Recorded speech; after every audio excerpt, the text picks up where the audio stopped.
ಅದರಲ್ಲಿ ಸಮಾಜ ವಿಜ್ಞಾನ ಭಾಗ 1ರ ಪಠ್ಯಪುಸ್ತಕದ ಇತಿಹಾಸ ವಿಭಾಗದಲ್ಲಿ 2ನೇ ಪಾಠ ಇದೆ, ಬ್ರಿಟಿಷ್ ಆಳ್ವಿಕೆಯ ವಿಸ್ತರಣೆ. ತುಂಬ ಇಂಪಾರ್ಟೆಂಟ್ ಆಗಿರ್ತಕ್ಕಂಥ ಪಾಠ ಇದೆ. 2 ಅಥವಾ 3 ಅಂಕಕ್ಕೆ ಖಂಡಿತವಾಗಿ ಪ್ರಶ್ನೆಗಳು ಬರ್ತವೆ. ಈ ಪಾಠದಲ್ಲಿರ್ತಕ್ಕಂಥ ಅಭ್ಯಾಸ ಪ್ರಶ್ನೋತ್ತರಗಳನ್ನು ನೋಡೋಣ. ಇದಕ್ಕಿಂತ ಮೊದಲಿನ ಪಾಠಗಳ ವಿಡಿಯೋಗಳನ್ನು ನೋಡದೇ ಇದ್ದರೆ ಈ ವಿಡಿಯೋದ ಡಿಸ್ಕ್ರಿಪ್ಷನ್ ಬಾಕ್ಸ್ನಲ್ಲಿ ರಿವೈಸ್ಡ್ ಸಿಲೆಬಸ್ 2022 SSLC ಸಮಾಜ ವಿಜ್ಞಾನ ಪ್ರಶ್ನೋತ್ತರ ಅಂತ ಒಂದು ಪ್ಲೇಲಿಸ್ಟ್ ಲಿಂಕ್ ಇದೆ. ಅದನ್ನು ಒತ್ತಿ ತಾವುಗಳು ನೋಡ್ಬೋದು.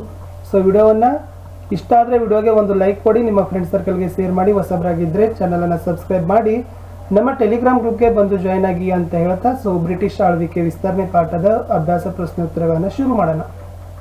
ಅಭ್ಯಾಸಗಳು. ಪ್ರಶ್ನೆ 1, ಈ ಕೆಳಗಿನ ವಾಕ್ಯಗಳಲ್ಲಿ ಖಾಲಿ ಬಿಟ್ಟ ಸ್ಥಳಗಳನ್ನು ಸೂಕ್ತ ಉತ್ತರಗಳಿಂದ ಭರ್ತಿ ಮಾಡಬೇಕಿತ್ತು. ಪ್ರಶ್ನೆ 1 ಇತ್ತು, ಮೊದಲನೇ ಆಂಗ್ಲೋ ಮರಾಠ ಯುದ್ಧದ ಅಂತ್ಯದಲ್ಲಿ ಮರಾಠರು ಮತ್ತು ಬ್ರಿಟಿಷರ ಮಧ್ಯ ಡ್ಯಾಶ್ ಒಪ್ಪಂದ ಆಯಿತು. ಸೊ ಸಾಲ್ಬಾಯ್ ಅಂತಕ್ಕಂಥದ್ದು ಸರಿಯಾದ ಉತ್ತರ. ಬಹಳ ಸರಿ ಪರೀಕ್ಷೆಯಲ್ಲಿ ರಿಪೀಟ್ ಆಗಿದೆ ಕ್ವಶನ್. ಮೊದಲ ಆಂಗ್ಲೋ ಮರಾಠ ಯುದ್ಧ ಸಾಲ್ಬಾಯ್ ಒಪ್ಪಂದದ ಮೂಲಕ ಕೊನೆಯಾಯಿತು. ಪ್ರಶ್ನೆ 2, ಸಹಾಯಕ ಸೈನ್ಯ ಪದ್ಧತಿಯನ್ನು ಜಾರಿಗೆ ತಂದವನು ಡ್ಯಾಶ್. ಇದು ಇಂಪಾರ್ಟೆಂಟ್ ಇದೆ. ಸೊ ಲಾರ್ಡ್ ವೆಲ್ಲೆಸ್ಲಿ ಈತ ಏನು ಮಾಡ್ತಾನಪ್ಪ ಅಂದರೆ ಸಹಾಯಕ ಸೈನ್ಯ ಪದ್ಧತಿ ನೀತಿಯನ್ನು ಜಾರಿ ಮಾಡ್ತಾನೆ. ಪ್ರಶ್ನೆ 3, ದತ್ತು ಮಕ್ಕಳಿಗೆ ಹಕ್ಕಿಲ್ಲ ಎಂಬ ನೀತಿಯನ್ನು ಡ್ಯಾಶ್ರಲ್ಲಿ ಜಾರಿಗೆ ತರಲಾಯಿತು. ಹಾಗಾದರೆ ಈ ದತ್ತು ಮಕ್ಕಳಿಗೆ ಹಕ್ಕಿಲ್ಲ ನೀತಿ ಅಂತಕ್ಕಂಥದ್ದು ಒಂದು ನೀತಿಯನ್ನು ಬ್ರಿಟಿಷರು ಜಾರಿ ಮಾಡ್ತಾರೆ. ಅದು ಯಾವ ವರ್ಷದಲ್ಲಿ ಅಂತ ಕೇಳಿದ್ರು. 1848 ಅಂತಕ್ಕಂಥದ್ದು ಸರಿಯಾದ ಉತ್ತರ. ಹಾಗಾದರೆ ಈ ದತ್ತು ಮಕ್ಕಳಿಗೆ ಹಕ್ಕಿಲ್ಲವೆಂಬ ನೀತಿಯನ್ನು ಜಾರಿಗೆ ತಂದವನು ಡ್ಯಾಶ್. ಸೊ 1848ರಲ್ಲಿ ಜಾರಿ ಮಾಡ್ತಾರೆ ಭಾರತದಲ್ಲಿ. ಬಟ್ ಈ ನೀತಿಯನ್ನು ಜಾರಿಗೆ ತಂದಿರತಕ್ಕಂಥ ಗವರ್ನರ್ ಜನರಲ್ ಯಾರಪ್ಪ ಅಂತಂದರೆ ಲಾರ್ಡ್ ಡೌಲ್ ಹಾಸಿ ಅಂತಕ್ಕಂಥದ್ದು ಸರಿ ಉತ್ತರ. ಇಂಪಾರ್ಟೆಂಟ್ ಇತ್ತು. ಇನ್ನು ಮುಂದೆ ಪ್ರಶ್ನೆ ಸಂಖ್ಯೆ 2ರಲ್ಲಿ ಕೆಳಗಿನ ಪ್ರಶ್ನೆಗಳಿಗೆ ಗುಂಪುಗಳಲ್ಲಿ ಚರ್ಚೆಯನ್ನು ಮಾಡಿ ಉತ್ತರಗಳನ್ನು ಬರಿಬೇಕು. ಅದರಲ್ಲಿ ಫಸ್ಟ್ ಕ್ವಶನ್ ಇತ್ತು, ಮೊದಲನೇ ಆಂಗ್ಲೋ ಮರಾಠ ಯುದ್ಧಕ್ಕೆ ಕಾರಣಗಳನ್ನು ವಿವರಿಸಿರಿ. ಹಾಗಾದರೆ ಸೊ ಮೊದಲ ಆಂಗ್ಲೋ ಮರಾಠ ಯುದ್ಧ ನಡೀತದಲ್ಲ, ಈ ಯುದ್ಧಕ್ಕೆ ಕಾರಣ ಏನು ಅಂತ ಕ್ವಶನ್ ಇತ್ತು. ಸೊ ಉತ್ತರ ನೋಡೋದಾದ್ರೆ ಮರಾಠರು ಏನು ಮಾಡ್ತಾರಪ್ಪ ಅಂದ್ರೆ 2ನೇ ಶಾ ಆಲಂನನ್ನ ದೆಹಲಿ ಸಿಂಹಾಸನದ ಮೇಲೆ ಕುಳ್ಳಿರಿಸ್ತಾರೆ. ಆಮೇಲೆ ಈ 2ನೇ ಶಾ ಆಲಂ ಬ್ರಿಟಿಷರಿಗೆ ನೀಡಿರ್ತಕ್ಕಂಥ ಕೋರ ಮತ್ತು ಅಲಹಾಬಾದ್ ಏನು ಸಂಸ್ಥಾನಗಳಿದಾವಲ್ಲ ಅವುಗಳಿಗಿನ ಮರಾಠರಿಗೆ ನೀಡ್ತಾನೆ. ಸೊ ಮರಾಠರಿಗೆ ನೀಡೋದ್ರಿಂದ ಬ್ರಿಟಿಷರ ವೈರತ್ವ ಹೆಚ್ಚಲಿಕ್ಕೆ ಕಾರಣ ಆಗ್ತದೆ. ಈ ಪೇಶ್ವೆ ಮಾಧವರಾವ್ ಮರಣವನ್ನು ಹೊಂದಿದ ನಂತರ ಮರಾಠರಿಗೆ ಬಹಳಷ್ಟು ತುಂಬಲಾರದ ನಷ್ಟ ಆಗ್ತದೆ. ಮುಂದೆ ಈ ಪೇಶ್ವೆ ಸ್ಥಾನಕ್ಕೆ ಮರಾಠರಲ್ಲಿ ಏನಾಗ್ತದಪ್ಪ ಅಂದ್ರೆ ಕಲಹ ಏರ್ಪಡ್ತದ. ಇದೇ ಪೇಶ್ವೆಯಲ್ಲಿರ್ತಕ್ಕಂಥ ರಘೋಬಾ ಅಂತಕ್ಕಂಥವ್ನು ಏನು ಮಾಡ್ತಾನಪ್ಪ ಅಂದ್ರೆ ಬ್ರಿಟಿಷರ ಬೆಂಬಲವನ್ನು ಕೋರ್ತಾನೆ. ಈ ರಘೋಬಾ ಬ್ರಿಟಿಷರ ಒಕ್ಕೂಟದಲ್ಲಿ ಹೋಗಿ ಸೇರ್ಕೊಳ್ತಾನೆ.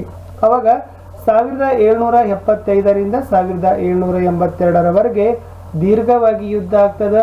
ಈ ಯುದ್ಧದಲ್ಲಿ ಪ್ರಾರಂಭಿಕವಾಗಿ ಮರಾಠರು ಗೆದ್ದರೂ ಸಹಿತ ಅವರ ಇರ್ತಕ್ಕಂಥ ಒಂದು ಪ್ರಾಂತ್ಯ ಅಲಹಾಬಾದ್ವನ್ನು ಏನು ಮಾಡ್ತಾರಪ್ಪ ಅಂದ್ರೆ ಮರಾಠರು ಕಳೆದುಕೊಳ್ಳುತ್ತಾರೆ ಅಂತಕ್ಕಂಥದ್ದು. ಇಷ್ಟಿತ್ತು ಮೊದಲ ಆಂಗ್ಲೋ ಮರಾಠ ಯುದ್ಧದ ಒಂದು ವಿವರಣೆ. ಪ್ರಶ್ನೆ 2, ಸಹಾಯಕ ಸೈನ್ಯ ಪದ್ಧತಿಯ ನಿಬಂಧನೆಗಳಾವವು ಅಂತ ಕೇಳಿದ್ದಾರೆ. ಹಾಗಾದರೆ ಈ ಸಹಾಯಕ ಸೈನ್ಯ ಪದ್ಧತಿಯನ್ನು ಜಾರಿ ಮಾಡ್ತಾರೆ. ಈ ಸಹಾಯಕ ಸೈನ್ಯ ಪದ್ಧತಿ ಯಾವೆಲ್ಲ ಕರಾರುಗಳನ್ನು ಏನು ಮಾಡಿತ್ತಪ್ಪ ಅಂದರೆ ಹೊಂದಿತ್ತು ಅಂತಕ್ಕಂಥ ಪ್ರಶ್ನೆ ಇತ್ತು. ಸೊ ನೆನಪಿಟ್ಕೊಡ್ರಿ, ಸಹಾಯಕ ಸೈನ್ಯ ಪದ್ಧತಿಯನ್ನು ಲಾರ್ಡ್ ವೆಲ್ಲೆಸ್ಲಿ 1798ರಲ್ಲಿ ಜಾರಿ ಮಾಡ್ತಾನೆ. ಸೊ ಮೊದಲನೇ ಕಂಡೀಷನ್ ಇತ್ತು. ಸೊ ಭಾರತೀಯ ರಾಜ್ಯ ಏನು ಮಾಡಬೇಕಪ್ಪ ಅಂದರೆ ಒಂದು ಬ್ರಿಟಿಷ್ ಸೈನ್ಯದ ತುಕಡಿಯನ್ನು ತನ್ನ ಸಂಸ್ಥಾನದಲ್ಲಿ ತನ್ನ ಆಸ್ಥಾನದಲ್ಲಿ ಇಟ್ಕೋಬೇಕು. ಆಮೇಲೆ ಈ ಏನು ತನ್ನ ಆಸ್ಥಾನದಲ್ಲಿ ಇಟ್ಕೊಂಡಿರ್ತಕ್ಕಂಥ ಬ್ರಿಟಿಷ್ ಸೈನಿಕದ ತುಕಡಿಯ ವೇತನ ಆಗಿರಬಹುದು ಮತ್ತು ನಿರ್ವಹಣಾ ವೆಚ್ಚವನ್ನು ಆಯಾ ರಾಜರೇ ಏನು ಮಾಡಬೇಕಾಗಿತ್ತು, ಕೊಡಬೇಕಿತ್ತು. ಆಮೇಲೆ ಅಷ್ಟೇ ಅಲ್ಲದೆ ಈ ಒಂದು ರಾಜರು ಏನು ಮಾಡಬೇಕಿತ್ತು, ತಮ್ಮ ಆಸ್ಥಾನದಲ್ಲಿ ಒಬ್ಬ ಬ್ರಿಟಿಷ್ ರೆಸಿಡೆಂಟ್ ಅಂದ್ರೆ ಪ್ರತಿನಿಧಿಯನ್ನು ಸಹಿತ ನೇಮಿಸಿಕೊಳ್ಳಬೇಕಿತ್ತು. ಇನ್ನೊಂದು ಕಂಡೀಷನ್ ಏನಂದರೆ ಆ ಬ್ರಿಟಿಷರ ಅನುಮತಿ ಇಲ್ಲದೆ ಆಸ್ಥಾನದಲ್ಲಿ ಯಾವುದೇ ಯುರೋಪಿಯನ್ನರನ್ನು ನೇಮಿಸಿಕೊಳ್ಳುವಂತಿಲ್ಲ. ಕೇವಲ ಅವರು ರೆಸಿಡೆಂಟನ್ನು ನೇಮಕ ಮಾಡ್ತಾರೆ. ಆ ಒಂದು ರೆಸಿಡೆಂಟ್ ಪ್ರತಿನಿಧಿಯನ್ನು ಬಿಟ್ಟರೆ ಸೊ ಬೇರೆ ಯಾರನ್ನೂ ಕೂಡ ಯುರೋಪಿಯನ್ನರನ್ನು ತಮ್ಮ ಆಸ್ಥಾನದಲ್ಲಿ ನೇಮಕ ಮಾಡಿಕೊಳ್ಳುವ ಹಾಗಿಲ್ಲ ಅನ್ನೋದು ಸಹಿತ ಸಹಾಯಕ ಸೈನ್ಯ ಪದ್ಧತಿಯ ಒಂದು ನಿಯಮ ಆಗಿತ್ತು. ಮುಂದೆ ಸೊ ಭಾರತದ ಯಾವುದೇ ರಾಜ್ಯದೊಂದಿಗೆ ಈ ಒಂದು ರಾಜರು ಯುದ್ಧ ಮಾಡಬೇಕಾದ್ರೆ ಅಥವಾ ಶಾಂತಿ ಸಂಧಾನವನ್ನು ಮಾಡಬೇಕಾದ್ರೆ ಈ ಗವರ್ನರ್ ಜನರಲ್ನ ಸಮ್ಮತಿಯನ್ನು ಪಡೆಯಲೇಬೇಕು ಅಂತಕ್ಕಂಥದ್ದು ಒಂದು ಕಂಡೀಷನ್. ಕಡೆಗೆ ಒಂದಿದೆ. ಸೊ ಇದಕ್ಕೆ ಏನೊಂದು ಸೈನಿಕ ತುಕಡಿಯನ್ನು ಇಟ್ಕೊಂಡಿರ್ತಾರಲ್ಲ ಭಾರತೀಯ ರಾಜ್ಯದ ಒಂದು ಸಂಸ್ಥಾನರು, ಅದಕ್ಕೆ ಕಂಪನಿ ಏನು ಮಾಡ್ತಿತ್ತಪ್ಪ ಅಂದ್ರೆ ಒಂದು ಆಂತರಿಕವಾಗಿ ಆಗಿರ್ಬೋದು ಅಥವಾ ಬಾಹ್ಯ ರಕ್ಷಣೆಯನ್ನು ಏನು ಮಾಡ್ತಿತ್ತಪ್ಪ ಅಂದರೆ ಕೊಡ್ತಿತ್ತು. ಇಷ್ಟೆಲ್ಲ ಏನಪ್ಪ ಅಂತಂದರೆ ಲಾರ್ಡ್ ವೆಲ್ಲೆಸ್ಲಿ ಜಾರಿ ಮಾಡಿರ್ತಕ್ಕಂಥ ಸಹಾಯಕ ಸೈನ್ಯ ಪದ್ಧತಿಯ ನಿಬಂಧನೆಗಳಿತ್ತು. ಯಾವ ವರ್ಷದಲ್ಲಿ? 1798ರಲ್ಲಿ. ಮುಂದಿನ ಪ್ರಶ್ನೆ 3. ಮೂರನೇ ಆಂಗ್ಲೋ ಮರಾಠ ಯುದ್ಧವನ್ನು ವಿವರಿಸಿರಿ. ಹಾಗಾದರೆ ಮೂರನೇ ಆಂಗ್ಲೋ ಮರಾಠ ಯುದ್ಧಕ್ಕೆ ಕಾರಣ ಏನು, ಅದರ ಪರಿಣಾಮಗಳು ಏನು ಅನ್ನೋದನ್ನು ವಿಸ್ತಾರವಾಗಿ ನೀವೇನು ಮಾಡಬೇಕಾಗ್ತದೆ, ಬರಿಬೇಕಾಗ್ತದೆ. ಸೊ ನೋಡುವ. ಸೊ ಮೊದಲನೇದಾಗಿ ಮೂರನೇ ಆಂಗ್ಲೋ ಮರಾಠ ಯುದ್ಧದ ಸಮಯ ಬಂದ್ಬಿಟ್ಟು 1817ರಿಂದ 1818. 1817ರಲ್ಲಿ ಮೂರನೇ ಆಂಗ್ಲೋ ಮರಾಠ ಯುದ್ಧ ನಡೀತದ. 1818ರಲ್ಲಿ ಈ ಮೂರನೇ ಆಂಗ್ಲೋ ಮರಾಠ ಯುದ್ಧ ಕೊನೆ ಆಗ್ತದೆ. ಮುಂದೆ ಹೇಳ್ತಾರೆ, ಸೊ ಮರಾಠ ಮನೆತನಗಳು ತಮ್ಮ ಘನತೆಯಾಗಿರಬಹುದು ಮತ್ತು ತಮ್ಮ ಸ್ವಾತಂತ್ರ್ಯವನ್ನು ಉಳಿಸಿಕೊಳ್ಳಲು ಬಹಳಷ್ಟು ಪ್ರಯತ್ನವನ್ನ ಮಾಡ್ತಾ ಇದ್ರು. ಅಷ್ಟೇ ಅಲ್ಲದೆ ಈ ಪೇಶ್ವೆ ಬ್ರಿಟಿಷರ ನಿಯಂತ್ರಣದಲ್ಲಿದ್ದ ರಘೋಬ, ಈತ ಕೂಡ ಅವನನ್ನು ಏನ್ ಮಾಡ್ತಾನಪ್ಪ ಅಂದ್ರೆ ಬ್ರಿಟಿಷರದಿಂದ ಮುಕ್ತನಾಗಲಿಕ್ಕೆ ಪ್ರಯತ್ನವನ್ನ ಮಾಡ್ತಾನೆ. 1817ರಲ್ಲಿ ಪೇಶ್ವೆ ಏನ್ ಮಾಡ್ತಾನಪ್ಪ ಅಂದ್ರೆ ಪೂನಾದಲ್ಲಿ ಬ್ರಿಟಿಷ್ ರೆಸಿಡೆನ್ಸಿ ಇತ್ತು. ರೆಸಿಡೆನ್ಸಿ ಅಂದ್ರೆ ನಿವಾಸ, ಅದ್ರ ಮೇಲೆ ದಾಳಿ ಮಾಡಿ ಆ ಪೇಶ್ವೆ ಏನ್ ಮಾಡ್ತಾನಪ್ಪ ಅಂದ್ರೆ ಸುಟ್ಟಾಕ್ತಾನೆ. ಅವಾಗ ಅಷ್ಟೇ ಅಲ್ಲದೆ ಅಪ್ಪ ಸಾಹೇಬ್ ಮತ್ತು ಮಲ್ಹಾರ್ ರಾವ್ ಸಹಿತ ಬ್ರಿಟಿಷರ ವಿರುದ್ಧ ದಂಗೆ ಎದುರು ಸಹಿತ ಅವ್ರು ಏನ್ ಮಾಡ್ತಾರಪ್ಪ ಅಂದ್ರೆ ಇಬ್ರು ಬ್ರಿಟಿಷರ ಕೈಯಲ್ಲಿ ಸೋತಾರೆ, ಅಪ್ಪ ಸಾಹೇಬ ಮತ್ತು ಮಲ್ಹಾರ್ ರಾವ್. ಮುಂದೆ 1818ರಲ್ಲಿ ಎರಡನೇ ಬಾಜಿರ ಏನ್ ಮಾಡ್ತಾನಪ್ಪ ಅಂದ್ರೆ ಬ್ರಿಟಿಷರ ವಿರುದ್ಧ ಕೋರೆಗಾಂವ್ ಮತ್ತು ಅಷ್ಟೇ ಯುದ್ಧಗಳಲ್ಲಿ ಸೋತು ಏನಾಗ್ತಾನಪ್ಪ ಅಂದ್ರೆ ಶರಣಾಗ್ತಾನೆ. ಮುಂದೆ ಬ್ರಿಟಿಷರು ಏನ್ ಮಾಡ್ತಾರೆ, ಈ ಪೇಶ್ವೆ ಅಂತಕ್ಕಂಥ ಪದವಿಯನ್ನೇ ರದ್ದು ಮಾಡ್ತಾರೆ. ಆಮೇಲೆ ಬಾಜಿರಾಯನಿಗೆ ಒಂದು ವಿಶ್ರಾಂತಿ ವೇತನವನ್ನು ಕೊಟ್ಬಿಡ್ತಾರೆ. ಶಿವಾಜಿಯ ಅಂಶಸ್ಥನಾಗಿರ್ತಕ್ಕಂಥ ಪ್ರತಾಪ್ ಸಿಂಗ್ ಅಂತ ಒಬ್ಬಿರ್ತಾನೆ, ಆತನಿಗೆ ಸತಾರ ಅಂತಕ್ಕಂಥ ರಾಜ್ಯವನ್ನು ಬ್ರಿಟಿಷರು ಏನ್ ಮಾಡ್ತಾರಪ್ಪ ಅಂದ್ರೆ ಕೊಡ್ತಾರೆ. ಇಷ್ಟೇ ಇತ್ತು ಮೂರನೇ ಆಂಗ್ಲೋ ಮರಾಠ ಯುದ್ಧ. ಅದೆಂಗೆ ಕಾರಣ ಆಯಿತು, ಅದರ ಪರಿಣಾಮಗಳು ಏನು ಅಂತಕ್ಕಂಥದ್ದು. ಮುಂದಿನ ಪ್ರಶ್ನೆ ಹೋಗೋಣ. ಪ್ರಶ್ನೆ ಸಂಖ್ಯೆ 4. ಬ್ರಿಟಿಷರ ಅಧಿಕಾರ ವಿಸ್ತರಣೆಗೆ ದತ್ತು ಮಕ್ಕಳಿಗೆ ಹಕ್ಕಿಲ್ಲ ಎಂಬ ನೀತಿ ಹೇಗೆ ಸಹಕಾರಿ ಆಯಿತು?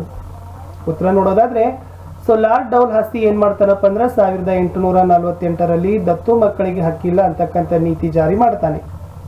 ಈ ನೀತಿ ಪ್ರಕಾರ ಏನಿತ್ತಪ್ಪ ಅಂದ್ರೆ ಯಾವುದೇ ಒಬ್ಬ ಭಾರತೀಯ ರಾಜ ಮಕ್ಕಳಿಲ್ಲದೆ ಮೃತನಾದರೆ ಅವನು ದತ್ತು ತೆಗೆದುಕೊಂಡಿದ್ದ ಪುತ್ರನಿಗೆ ಉತ್ತರಾಧಿಕಾರದ ಹಕ್ಕಿಲ್ಲ. ಅಂತಹ ರಾಜ್ಯಗಳನ್ನು ಬ್ರಿಟಿಷ್ ಸಾಮ್ರಾಜ್ಯದಲ್ಲಿ ವಿಲೀನಗೊಳಿಸಿಕೊಳ್ತಿತ್ತು ಅಂತಕ್ಕಂಥದ್ದು ಈ ಒಂದು ನಿಯಮ ದತ್ತು ಮಕ್ಕಳಿಗೆ ಹಕ್ಕಿಲ್ಲದಲ್ಲಿ ಇತ್ತು. ಇದೇ ನಿಯಮವನ್ನು ಇಟ್ಕೊಂಡು ಏನ್ ಮಾಡ್ತಾರಪ್ಪ ಅಂದ್ರೆ ಕೆಲವೊಂದಿಷ್ಟು ರಾಜ್ಯಗಳನ್ನ ಬ್ರಿಟಿಷರು ವಶಪಡಿಸಿಕೊಳ್ತಾರೆ.